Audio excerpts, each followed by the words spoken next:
This is the Infotagion podcast, the vaccine to the disinformation virus. I'm Damian Collins, and in this podcast, our 50th in the series, I'm joined by a guest who has been one of the world's leading voices, calling out social media disinformation and the harm it can cause individual citizens and democracy as a whole. From investigations into Russian-backed political interference to legislative reforms to make tech companies take more responsibility for the content they promote and make money from.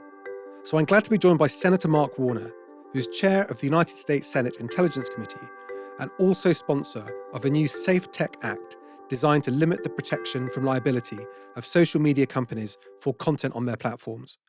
We'll also be hearing from our resident expert, the disinformation analyst, Charles Creel. Mark Warner, it's brilliant to have you with us here on the podcast. This is actually our 50th edition. And one for each state in America. So it's appropriate you should be with us for it. We first met just over 3 years ago in Washington when your committee was investigating Russian disinformation in the 2016 presidential campaign. And this was a time really just before the Cambridge Analytica story broke around the world. I mean, thinking back over those last 3 years, how do you feel attitudes have changed towards the challenge of disinformation, the threat to democracy that it poses, and also the rights and responsibilities of big social media companies to do something about it? Well, Damian, I think we have seen the power of these social media companies. Unfortunately, in the United States, while we have raised the alarm, Congress has done virtually nothing from a legislative standpoint. I want to commend you for the approach that you've taken in the UK around raising questions around online harm, of duty of care. I think it's critically important. I think there is a public recognition of this challenge, but I think almost throughout the whole West, we're still struggling for what will be the legislative solution. I remember our first meeting. I think it was then our second meeting, which was one of the more surreal sessions where we, for your listening audience, we gathered together parliamentarians from all across Europe at the Atlantic Council in Washington, D.C., to talk about the ability of Russia to use social media platforms for disinformation. And you may recall it was actually the day where then President Trump and President Putin were meeting together in Helsinki. And here were all these parliamentarians from literally 20 different countries. And we kind of all watched in awe as then President Trump basically endorsed the Russian Vladimir Putin version of what had taken place. And hopefully we've moved beyond that. But it was a day that I'll never forget.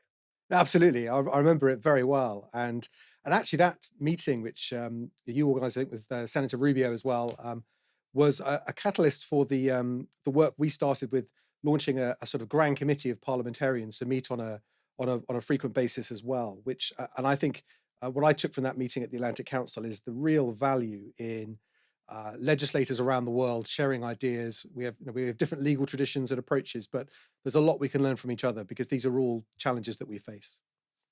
You're right, and I think the commission that you led in the UK, I thought, was extraordinarily productive. I think our final investigation into the Russian interference was unanimous. It was 5 volumes. It particularly pointed out how Russia manipulated social media, how they created fake personas that were Russian trolls, or literally in some cases agents of the Russian spy services, and in many ways affected, and we'll never know how much, but affected the elections of 2016. And if anything, since that time, we've seen, whether it be in Myanmar, whether it be in Brazil, whether it be in the Philippines, authoritarian regimes all across the world use social media in ways that are both anti-democratic and in many cases in ways that advocate violence. And I fear that Western democracies are still behind where the social media companies are at. And our notion, at least in the United States, we have to rely upon the goodwill of a certain number of CEOs to make the right decision, I think is wrong. And we have seen certain companies like Facebook say they welcome regulation now. I think, as we've seen in the recent Australian incident, where Facebook, in a sense, tried to censure or monitor what news Australians received. They ultimately got pushed off of that position. But I think in the UK, in America, in the EU writ large, we do need to find a regulatory framework for people to still allow to use these platforms to express their views, uh, but to put some guardrails in place. Absolutely. I mean, you mentioned places like Myanmar where we've seen effectively genocides against the Rohingya planned through on social media. We in India there have been lynchings and riots linked to false messages placed on social media. The work of Cambridge Analytica around the world shows as well that the manipulation of social media to achieve political ends in countries from Nigeria to Trinidad and so on is not unusual. On the 6th of January, though, in Washington, we saw something that I think was extraordinary. I mean, it was extraordinary from where we were sitting. It must have been even more extraordinary for you as a member of the Senate.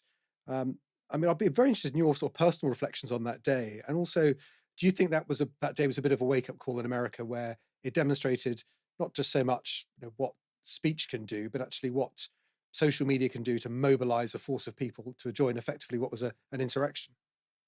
Well, Damien, it was a stunning day. I think it will go down in American history, maybe with not quite the same force of as 9/11, but it will go down in in in American history. It will, with all due respect to our friends from the UK, it was the first time the capital of America had been burnt or sacked since British troops did that in the unpleasantries of what we called the War of 1812. Yeah. Um, but I was on the floor of the Senate that day. I had walked over, um, had seen these crowds starting to approach the Capitol. Before they broke in, I thought, of course, they would be stopped. Uh, Being on the floor of the Senate when they breached the Capitol, and in many ways we were unprepared. The ability to lock down the floor of the Senate was somewhat chaotic. The fact that we were moved to a safe location, and then to see these marauders, insurrectionists, literally desecrating the floor of the Senate, the floor of the House of Representatives, being extraordinarily destructive. What I felt particularly um, upset with were these images of these thugs walking through the halls of the Capitol, and those images literally flashing all over the world. And in many ways, that was incredible fodder to individuals like Vladimir Putin that could point out, see these Western democracies, there's nothing special about them. And in so many ways, uh, that insurrection was planned and developed through social media, both through traditional platforms like Facebook and Twitter, YouTube, but it was also um, planned and advocated on some of the secondary sites like Parlor. And I think some of the actual training and true scheming was even done on the dark web. So then President Trump had called this crowd together. It had been connected through social media. And on that day, he then argued to the insurrectionists, go up there and um, lit lit the fuse that ended up resulting in, unfortunately, 5 deaths, 150 law enforcement officers injured, and a hit to an American a psychic hit to American democracy that I think will take years to recover from. All of this making even more important um, the need for the American Congress to finally act on trying to put some guardrails around social media. And I hope in our podcast today, we can get into some of those areas where I hope the American Congress will act. Ex- Exactly, because I think for me, it's there was a lot of focus on the decision then of Facebook and Twitter to deplatform President Trump, taken in that immediate moment of that insurrection at the Congress. But it does, I think, beg the question of should those decisions be left just to them, when should those decisions be made, and what is the framework in law that sits around that? In America, obviously, that is the focus falls on your existing legislation, Section 230 of the Communications Decency Act, which gives them protection from any kind of liability for decisions they make about content on their platform. Obviously, in the UK, we've approached that argument through looking at issues of regulating social media through the online harms legislation, and the European Union is looking at something similar through its Digital Services Act. But you've proposed with some other senators a safe tech bill to reform Section 230. And what principally do you think needs to be done? Well, we have, as you're aware, and I want to commend you for your leadership in the UK, and frankly, your leadership on a more pan-European basis. You've been a very strong voice on this literally for years.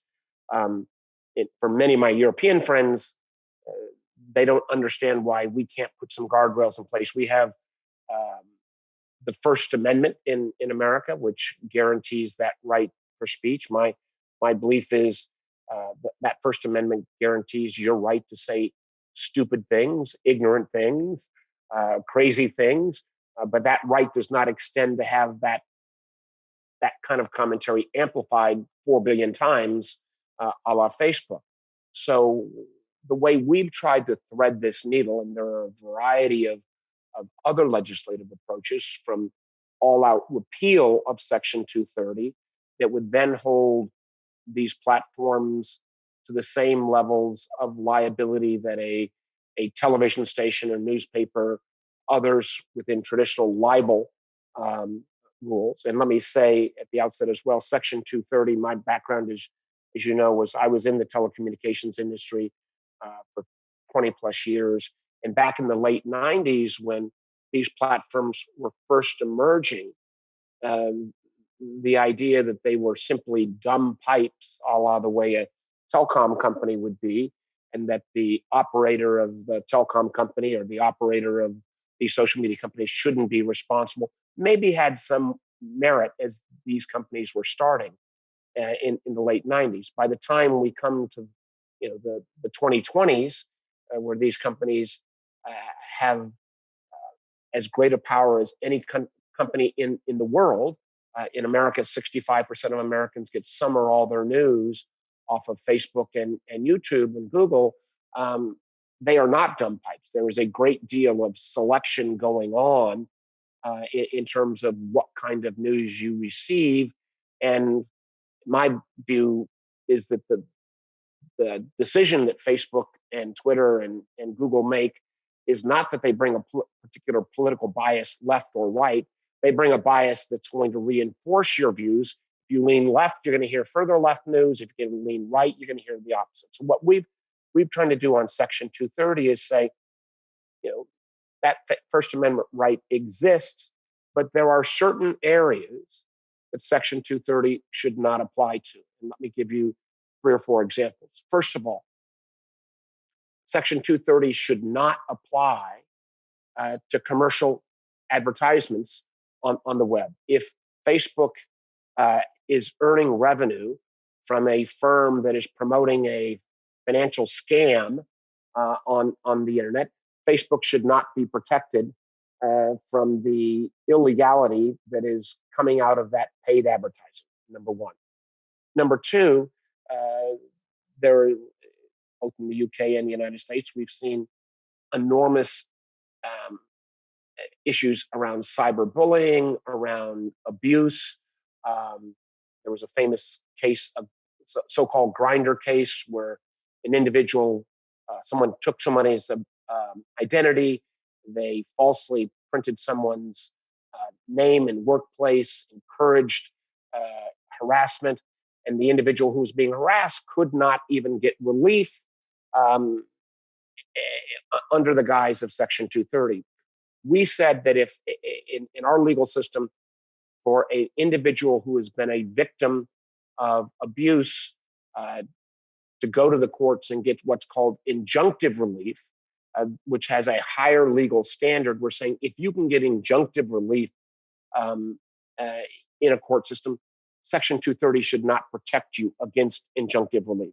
Number three, we also said uh, our civil rights laws should not be prohibited from being enforced.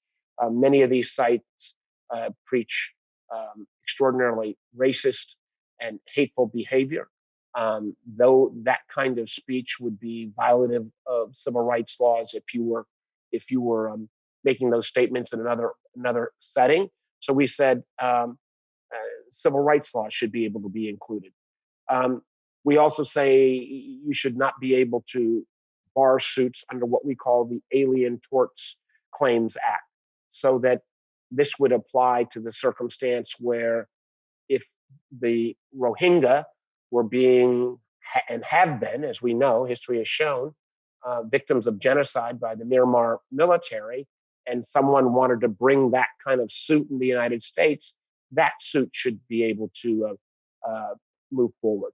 And then finally, we also say if there is a wrongful death action that would come out of a of some of the activity that takes place on the web, Section 230 should not be a legal bar against those kind of activities. So this is not a perfect solution, but in my mind it falls short of full repeal.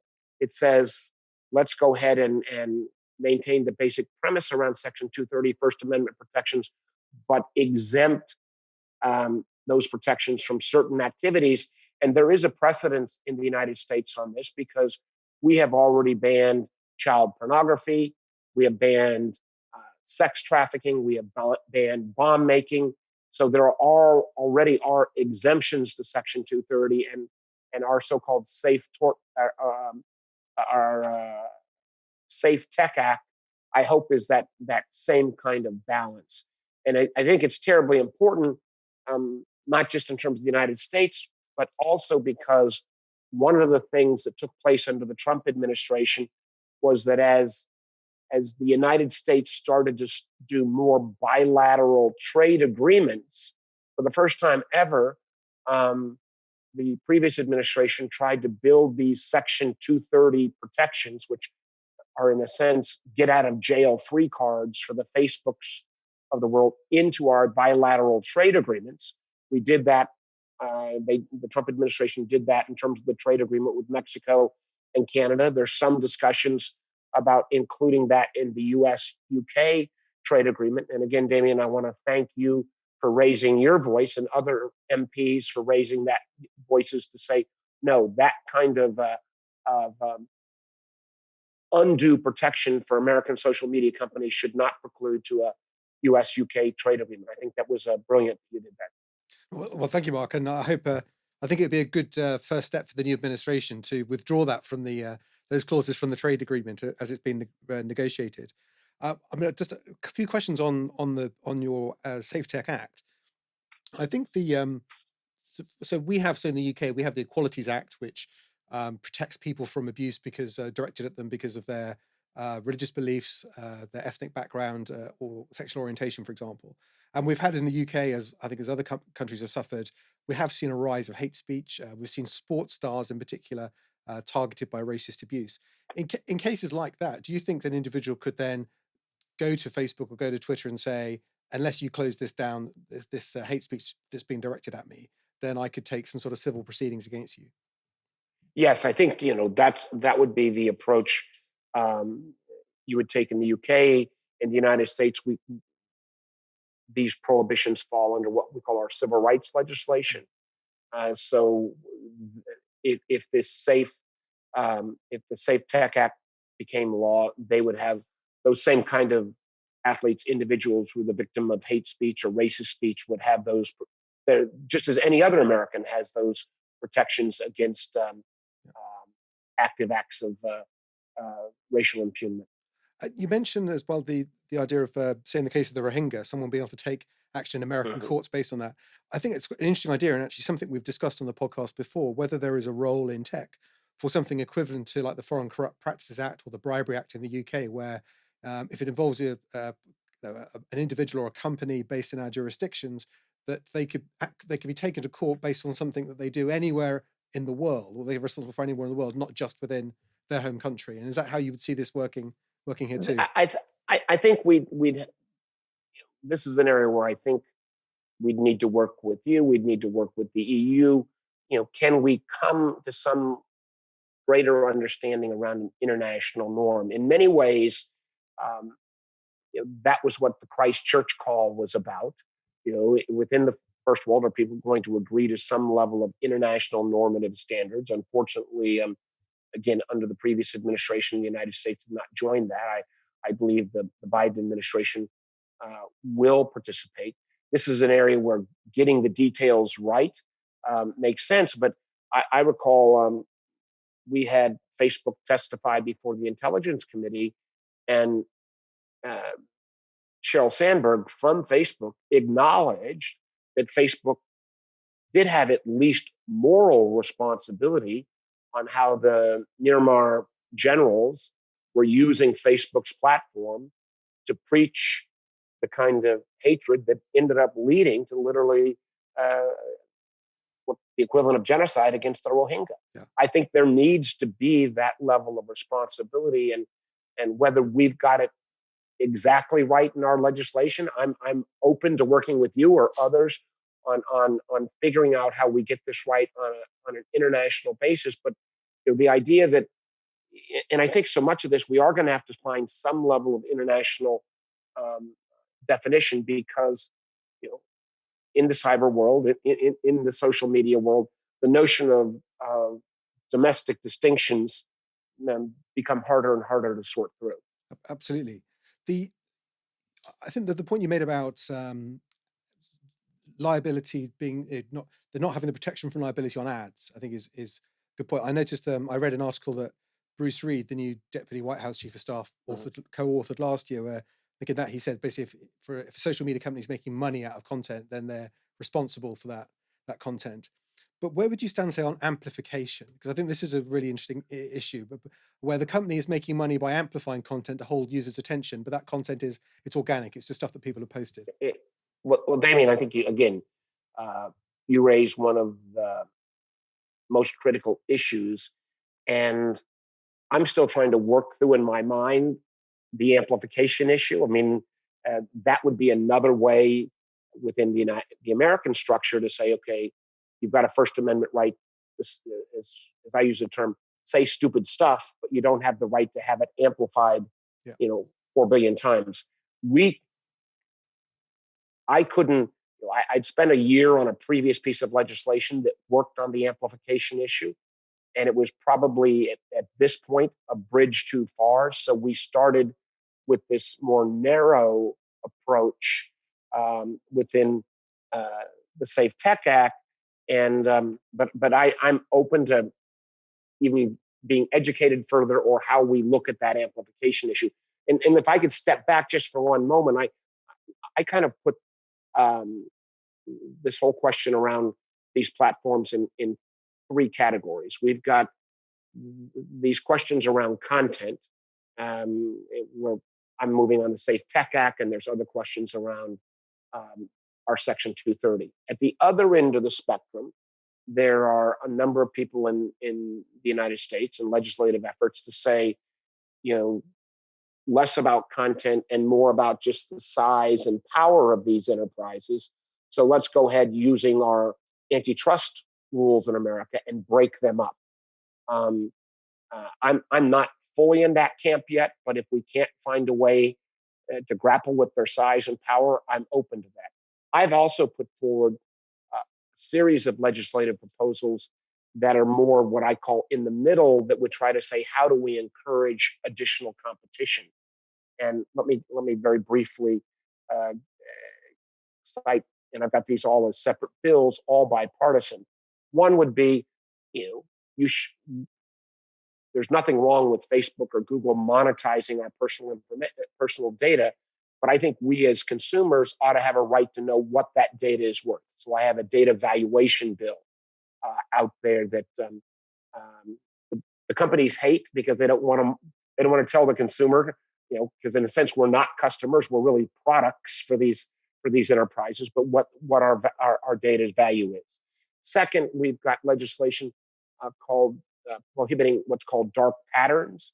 And these are the rabbit holes you go down where a platform offers you additional uh, choices, and you can never say no. You either can say yes or you can say learn more, and learn more takes you deeper into the rabbit hole. And there's a whole series of manipulative activities, and this prohibition on dark patterns um, practices has actually been added to the California privacy laws. So it's an area I think that's going to get some attention. And then third, on a pro competition standpoint, um, as you know, my background was in telecommunications, and it used to be very difficult in America if you were going to move from one telco to another until we had what was called number portability. So you could move from one company to another and keep your same phone number so you didn't have all the hassles of trying to re educate all your friends. We've got legislation that also would say if you're tired of how Facebook treats you, you can move all your data easily to a new site and still have interoperability back to those friends and family members who would remain on Facebook. So these the the, the data portability, the data valuation, the dark patterns legislation, I put these kind of in a middle category that would try to add more competition into the space. So we've got breakup on one end, we've got pro competitive actions as another area. We've got Section 230, and then the final area where again um, the, the EU and the Europeans and the Brits have obviously are way ahead of us, and that is having some level of national privacy legislation. We've got that on a few individual states. California, my state, Virginia, just added it, but again, this is an area where we lag you guys in the UK and in the EU. Do you think, in terms of enforcement on these things in the UK in particular, we see the role of our communications regulator as being the guardian of the codes that we would legislate for, and would have powers to audit and inspect the tech companies to make sure they're complying. Do you see in America a similar sort of role for the FCC, or a similar body, or a new body? You What know, it's the FCC's record in this space is a little bit spotty. So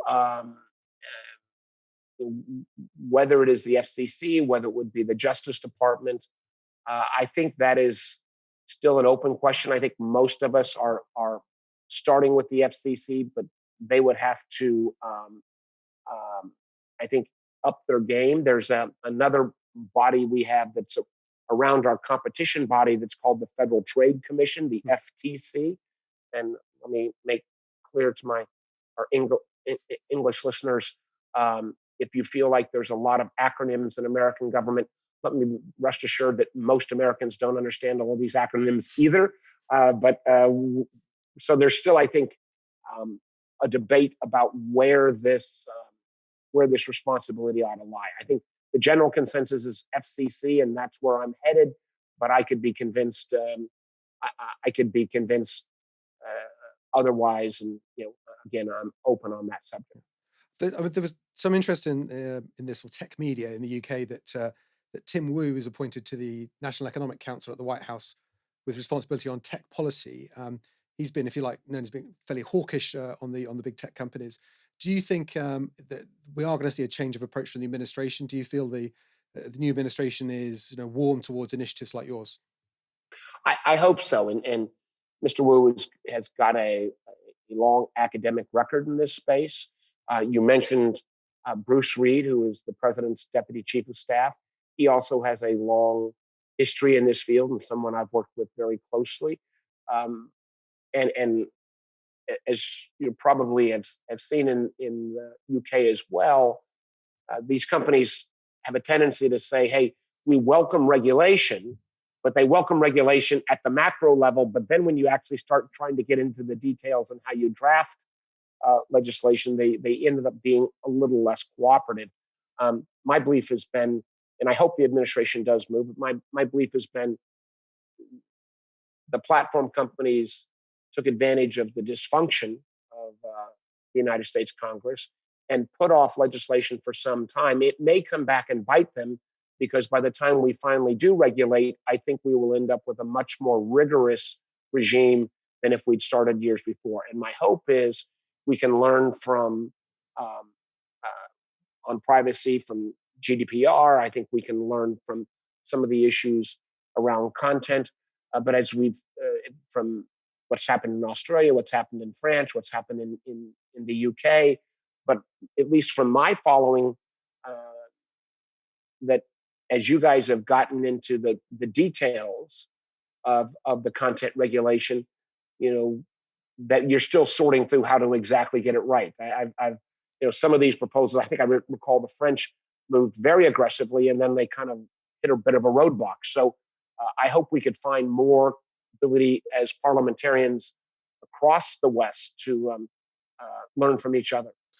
I think that's right. And I think actually if you like, the tension in the American system because of the constitutional protections of free speech, I think of actually they're a good thing for us to consider too, because you've got to, we all want a world, regardless of what our sort of laws or constitutions say, where people can speak freely and share ideas and indeed have the right to say things that other people will disagree with, but at the same time, not allow social media to become a space that is dominated by hate speech, disinformation, and the organizations that can mobilize the greatest number of cyber warriors to back their cause. And then you can end up with what happened on the 6th of January, where I think we have to be concerned not just about the events of that day, but the drumbeat of information that led up to it. And I think we're seeing what I've seen from my role now as chairman of the Intelligence Committee is that these, what we call here domestic violent extremists, this is not an American only phenomenon. There are similar individuals, maybe not at the same numbers in the UK, but we see a great deal of this activity in Germany, in Eastern Europe. We often see it amplified by Russia through both its parts of its trolls army, but also part of the RT and Sputnik tend to amplify as well these activities. And there was Eric Schmidt, who was one of the was the longtime CEO of Google, who recently raised the point of can what we've known as representative democracy really exist in a world that's dominated by social media? If there are no truths, if everyone gets to invent their own set of facts, and those sets of facts are reinforced on a regular basis, how do we sort this through? And I don't think any single country is going to have the solution set. And I think again, the more we can collaborate on figuring this out, and as you said, allowing individuals to say unpopular things, but with some vetting, is really something we've got to sort through. Absolutely. Mark, thank you so much for joining us for the podcast, and good luck with your legislation. Well, thank you so much, Damian. I look forward to our next time in person. Absolutely. Be well. You too. Thank you. Thank you, sir. Now, Charles, you've been listening into what Mark Warner had to say, and tell us what are your thoughts and what's caught your attention in the last few days?